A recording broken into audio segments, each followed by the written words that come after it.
những bức ảnh không trang điểm của Lưu Diệc Phi thật xinh đẹp và trắng trẻo. Thẩm mỹ, phản tinh tế của Lưu Diệc Phi. Ở tuổi 38, cô ăn lẩu mà không trang điểm và ăn mặc như một sinh viên đại học. Những nếp nhăn nhỏ quanh mắt, nhưng vẫn toát lên vẻ ngoài rạng rỡ và tươi tắn. Cô tránh xa phẫu thuật thẩm mỹ và trang điểm đậm, chống lại nỗi lo tuổi tác bằng cách tập thể dục và kem chống nắng, đồng thời trải nghiệm cảm giác thư thái đích thực giữa cuộc sống thường nhật. Đây chính là ý nghĩa của việc được thời gian ban phước. Một người bạn đã gửi cho tôi một bức ảnh và hỏi tôi rằng gói phẫu thuật thẩm mỹ cho diện mạo này có giá bao nhiêu. Tôi đã xem và thấy buồn cười. Đây chẳng phải là Lưu Diệc Phi bước ra khỏi nồi lẩu với khuôn mặt mộc sao? Bức ảnh hơi mờ, như thể được chụp từ điện thoại cố định, nhưng khuôn mặt cô dưới ánh đèn đường mờ ảo vẫn hiện rõ. Thành thật mà nói, trong ngành công nghiệp ngày nay, các ngôi sao nữ hầu như đi ngủ với lớp trang điểm bán vĩnh viễn trên mặt. Ít ai dám ra ngoài như cô ấy, với khuôn mặt như vừa ăn xong món thịt nướng, thậm chí còn hơi bóng dầu. Mấy tháng gần đây, cô ấy dường như sống trong ống kính máy ảnh của người qua đường, lúc thì đang thưởng thức lẩu, lúc thì đang trên đường đến đó, vây quanh bởi bạn bè, mặt mộc và ăn mặc như một nữ sinh đại học vừa ra trường, quần jean, áo nỉ, tóc buộc hờ. Một số người thích so sánh cô ấy với ảnh hồi 20 tuổi, nói rằng cô ấy mất hết sức sống. Vớ vẩn, gần 20 năm sau, ai còn có thể trông giống búp bê pha lê. Nhưng khi đặt cô ấy cạnh những người cùng tuổi, năng lượng ấy lại tỏa sáng. Khuôn mặt cô ấy không hề cứng nhắc, căng phồng quá mức như phẫu thuật thẩm mỹ. Có những nếp nhăn nhỏ quanh mắt, nhưng khi cô ấy cười, cả khuôn mặt cô ấy như bừng sáng. Khuôn mặt ấy đẹp hơn nhiều so với những khuôn mặt nhẵn nhụi như trứng gà bóc vỏ trong những thước phim HD 4K, không thể biểu đạt cảm xúc. Xu hướng chống lại sự tinh tế này dường như bắt nguồn từ cô ấy. Cô ấy không cố tình phản đối, cô ấy chỉ đơn giản là không coi trọng việc tự rèn luyện của các ngôi sao nữ. Cô ấy nghiên cứu thực đơn kỹ lưỡng hơn cả kịch bản, mắt sáng lên khi nhìn thấy miếng thịt bò mềm. Cô ấy thậm chí còn cuộn thịt lại và đút cho trợ lý trong khi dùng bữa cùng anh ta. Sự thiếu tự trọng này khá hiếm gặp. Tất nhiên, đã có rất nhiều tranh luận trên mạng. Một bên, mọi người trầm trồ, cấu trúc xương của cô ấy thực sự ấn tượng, ngay cả những bức ảnh mờ cũng trông giống như ảnh tĩnh trong phim. Mặt khác, những người khác lại chỉ trích, da cô ấy hơi xỉn màu, dù sao thì cô ấy cũng đã 38 tuổi rồi. Mỗi khi thấy những bình luận như vậy, tôi lại thấy hơi buồn cười. Ở tuổi 38, bạn nên trông như 38. Một vài quầng thâm, một vài dấu hiệu lão hóa, nhưng đó không phải là da, mà là sống. Cô ấy là một món quà cho cái tuổi đầy lo lắng này, nói với chúng ta rằng, nhìn xem, bớt căng thẳng đi cũng không sao. Một phần sự tự tin của cô ấy là nhờ Chúa. Xem lại những bức ảnh gia đình cũ cho thấy rõ điều này. Bà, dì, mẹ cô tất cả đều có cấu trúc xương đặc biệt. Những gen chống lão hóa như vậy quả là điều không thể ghen tị. Nhưng một phần cũng nhờ vào sự nỗ lực không ngừng nghỉ của cô. Khi quay Hoa Mộc Lan, cô đã tập tạ và cardio 90 phút mỗi ngày, xây dựng một sức bền vượt xa những gì nhiều người tưởng tượng. Vì vậy, có thể thấy vóc dáng cân đối và bụng phẳng lì của cô hiện tại đó không phải là kết quả của việc nhịn đói, mà là nhờ tập luyện. Cảm giác mạnh mẽ này hỗ trợ cả sự săn chắc của làn da và vẻ ngoài chảy xệ. Broya đã chọn cô làm người phát ngôn hoàn hảo cho kem chống nắng của họ. Cô là minh chứng cho thấy bản chất của việc chăm sóc da nằm ở việc chống nắng và tập thể dục, chứ không phải che phủ nó bằng nhiều lớp trang điểm dày. Cô tự tin đối diện với ống kính và chấp nhận những khuyết điểm của mình. Chính sự chân thực này đã trở thành nét quyến rũ độc đáo nhất của cô. Vẻ đẹp của cô vượt xa vẻ đẹp của những đường nét trên khuôn mặt hay làn da trắng mịn. Nó sở hữu một phẩm chất phức tạp, một hào quang như tiên nữ pha chút nét trần tục. Có lúc bạn có thể nghĩ cô ấy là một sinh vật siêu nhiên, nhưng ngay sau đó cô ấy lại rạng rỡ niềm vui khi nói lắp bắp.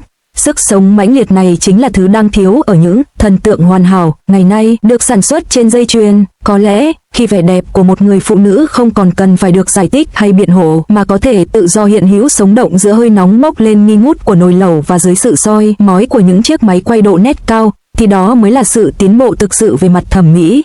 Sau đó, khi được hỏi về cảm xúc của mình về vụ tấn công vào cổ, cô chớp mắt và nói, hả?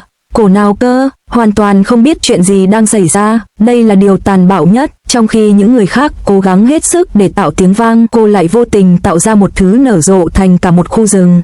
Người hâm mộ đã biên soạn một tuyển tập dài 2 giờ về những khoảnh khắc sắc nét khi trở thành thần của cô, từ cô tiểu long nữ trẻ trung trong Cựu chiến binh Trung Hoa đến chiến binh mặc áo giáp trong Hoa Mộc Lan. Mỗi khung hình đều tuyên bố vẻ đẹp có thể có câu chuyện, chứ không chỉ là sự phô trương trống rỗng. Trong những bức ảnh tính đầu tiên, đôi mắt cô sáng ngời đến kinh ngạc. Đó không phải là kết quả của kính áp trong thẩm mỹ, mà là tinh thần trẻ trung còn sót lại. Giờ đây, ánh mắt ấy trở nên nghiêm nghị hơn, một lớp lãnh đạm đến từ việc nhìn thấu thế giới. Nhưng chính sự lãnh đạm này lại khiến cô nổi bật giữa biển người đang gào thét về việc làm đẹp. Giống như một tách trà 10 năm tuổi, ban đầu nhạt nhẽo, nhưng lại được thưởng thức không ngừng. Có một bức ảnh đặc biệt cuốn hút, cô ấy đang nghỉ ngơi trên phim trường, đầu cúi xuống đọc sách. Ánh nắng chiếu xiên qua khung cửa sổ, hàng mi cô ấy phủ một lớp bóng mờ lên khuôn mặt, gió thổi tung mái tóc cô, khoảnh khắc ấy, máy quay độ phân giải cao dường như toát lên vẻ ấm áp. Khán giả không phải đang ngắm nhìn một vì sao, họ đang thoáng thấy một khoảnh khắc tĩnh lặng. Người hâm mộ nói, bạn không cần phải tìm góc chụp để chụp ảnh cô ấy. 360 độ không có điểm mù nào, vấn đề duy nhất là cô ấy qua im lặng, bạn không thể chụp được vẻ đẹp đang vật lộn của cô ấy. Cô ấy đơn giản là xinh đẹp, mọi thứ cứ tự nhiên như vậy.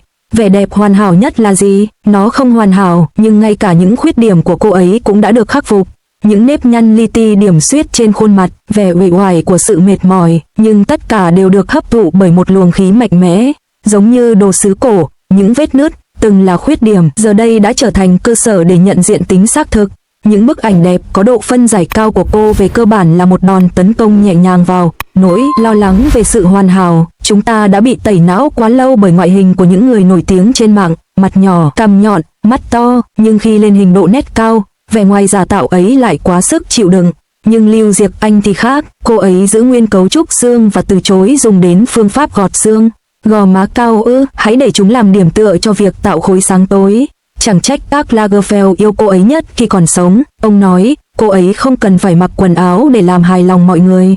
Cô ấy là một tác phẩm nghệ thuật sống. Một bức ảnh chụp tại sân bay gần đây đã lan truyền chóng mặt.